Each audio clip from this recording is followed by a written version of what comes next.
In the lobby of Francis Wilson Playhouse, nice and cozy in front of this fireplace here. I'm sitting, and the table in front of me is a book of memorabilia of the past year's great shows.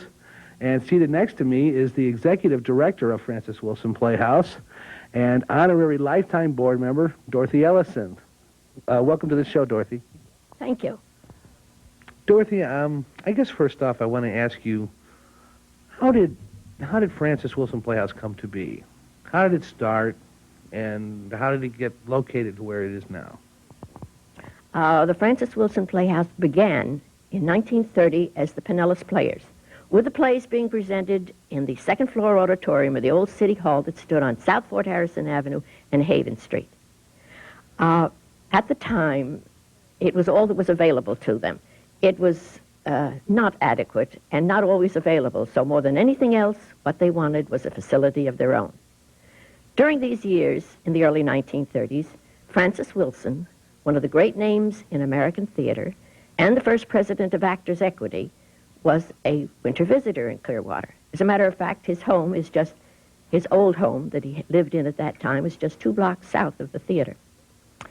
He took an interest in the players, and, he wrote editorials for them, he wrote critiques, he helped them with their publicity, and he felt the same way they did, that they should have somewhere to present their plays where it could be entirely their own. He was also a friend of Mary Bach.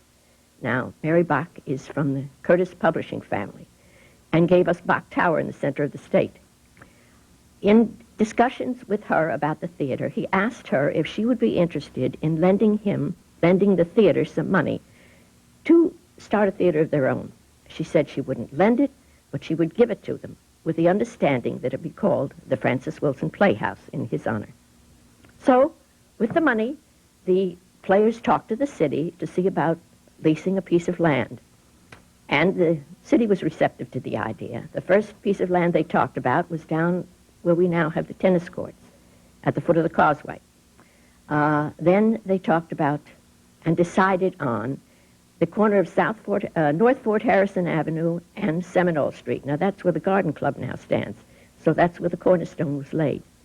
I don't know what happened after that, but plans were changed again, and they decided that this piece of ground we're on right now at the water's edge was a better place for the Playhouse. So the cornerstone was moved down here. All this took place in the early 30s. In 1936, the spring of 36, they were ready to start building.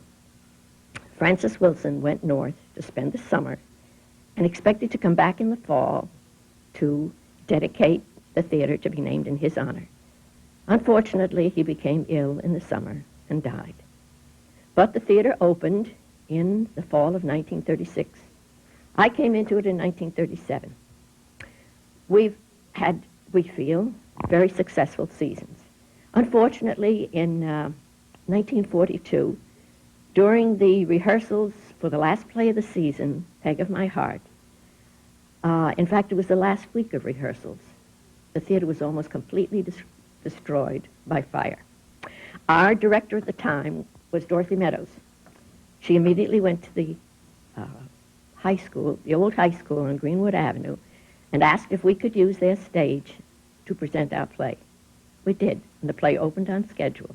As a matter of fact, one of the gentlemen that was in the play moved his entire living room, including grand piano and oriental rugs, to the stage. According to our lease with the city, our theater had to be rebuilt within 6 months. Since this was the war years, materials were hard to come by, but we were able to find enough to build an adequate auditorium and stage, and this lasted until 1947. At that time, through the efforts of our membership, we were able to raise enough money to enlarge the auditorium and to build a stage house that we still use. In the 1950s, we realized we needed a workroom, and that was built, I would say, sometime in the early 1950s. Now, in the 60s, because parking had become a problem, we seriously considered moving to another location. However, in talking to the city, they told us that a boat launching area was to be built out west of our theater, and there would be more than enough parking for everyone. So we decided to just enlarge our theater again. Good. let's see, in 1968, we air-conditioned the auditorium, and in 1969, we enlarged the lobby and the box office and added an art gallery. Now, that brings us up to the, let's see, up to the 70s. Oh, when we were building the front of the theater, rebuilding the front of the theater, we had hoped at the same time to build dressing rooms and a green room in the back, but we ran out of money. But 5 years later, in 1974, we built the dressing rooms and the green room. And that brings us up to the date. Now, we come to the problem of storage. That, for the last 10 years or more, has been a big problem.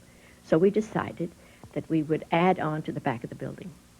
We built a large, very large storage room, and in doing so, we realized that we might as well put a second story and have a rehearsal hall.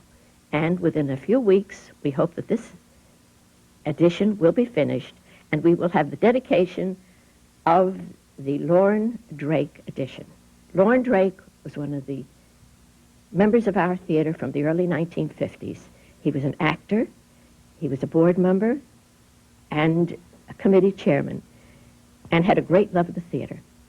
And it was through his efforts that we were able to complete the addition at the back. And that brings us up to date. Well, I certainly asked the right person about the history of Francis Wilson Playhouse. Thank you. You know, I was wondering, is there anything left of the original 1936 house? You know, any of the artifacts or part of the building, anything left that's now in this building? Yes, in the ceiling above us, we have timbers that were from the original building, and also this fireplace. There was another one just like it in our old green room in the back, but that was destroyed. However, this is the original fireplace, and this is Mary Bach above us. Okay, that's great. All right, well, we certainly know now the history, and a great history it is, of the theater. Dorothy, the executive director of Francis Wilson Playhouse, and you have to make many decisions about the business of the place. I was wondering, and I'm sure the people watching wonder, how are plays chosen, the plays you choose for each season?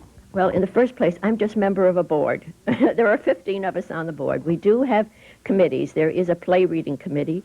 In fact, we read plays all year long, and then towards the end of the season, we present what we think is a slate of plays to the board of directors for their approval. And I think one of the newer and exciting things that's happening with Francis Wilson is lately you've been doing musicals. Yes, we have been. I think we have presented 3 so far, and our membership has been most receptive. Okay, I got another question for you. You've been an executive director, and the board members, you make the business decisions, but how many people are involved in actually putting on the plays? You know, the play is the thing that the people come to see. How many people are involved, and what do they do? Well, we begin with our set designer. We have usually a set designer, 2 or 3 set designers in our theater that handle most of our plays. We have a set crew. We have a paint crew. We have our backstage people, such as our stage manager, our prop chairman. We have 2 men in the booth. We have someone that designs our lights. We have someone that runs our lights. Not only that, we also have the front of the theater. We have box office help. We have ushers. It takes a great many people than you could imagine to run a theater. Yes, and we actors are awfully thankful. We don't always mention it. We're always thankful for the help of all these individuals. It does take quite a few people. Dorothy, thank you so much for taking time out and sharing the history of this place. What a great history it is. And it was a pleasure to have you on Gulfside Cabaret. And may we thank you for giving us an opportunity to talk about our theater.